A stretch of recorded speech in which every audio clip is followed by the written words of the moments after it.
Hey everyone, welcome to another episode of Renton Reflects. The first two Home Alone movies I will always cherish from my childhood. As for the other entries in the franchise, not so much. When I first heard about this particular entry, I did not have very high expectations for it. And well, after checking it out recently, it turned out to be a little bit worse than I could have imagined.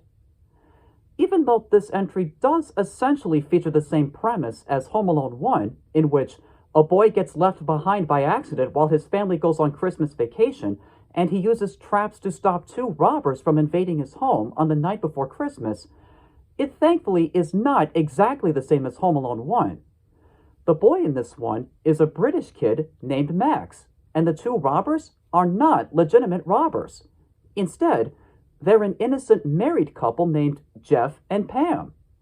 You see, they think that Max had stolen a highly valuable doll of theirs during an open house, and they decide to break into Max's home in the hopes of trying to get the doll back.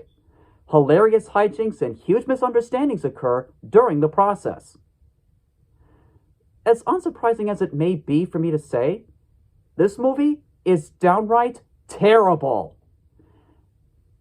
I just absolutely despise the script, which consists of unfunny dialogue, unlikable characters, and moments that literally made me smack my forehead in disbelief, including the amount of desperation for laughs coming from the pratfalls and the slapstick comedy, which, by the way, do get old really fast.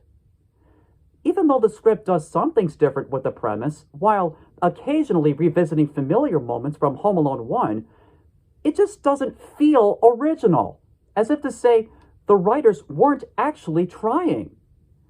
I was also not satisfied with the direction given to the characters and how they're established, leading to some rather awkward performances at times.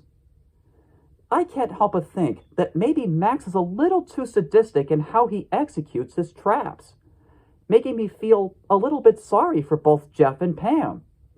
The only positive praise that I can give is the appearance of Buzz McAllister, played by the same actor from the first two Home Alone movies.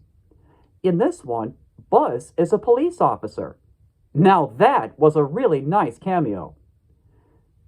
Other than that, I couldn't really find anything truly poignant, funny, or charming about this movie. I will say that one of the characters does make a comment saying, "I don't know why they're always trying to remake the classics. They're never as good as the originals." That kind of self-awareness does bring up a good point. Why try to repeat what already worked fine in the first place? Ultimately, this movie turned out to be so repugnant, so unpleasant, and so painful to watch, it pretty much culminates into a complete waste of time.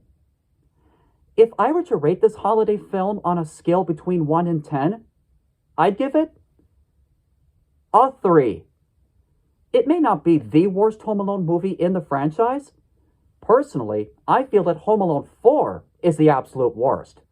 But still, I don't highly recommend it. There are much better holiday films to watch than this piece of sentimental drivel. And that, ladies and gentlemen, concludes my review. Thanks for watching, and I'll see you next time.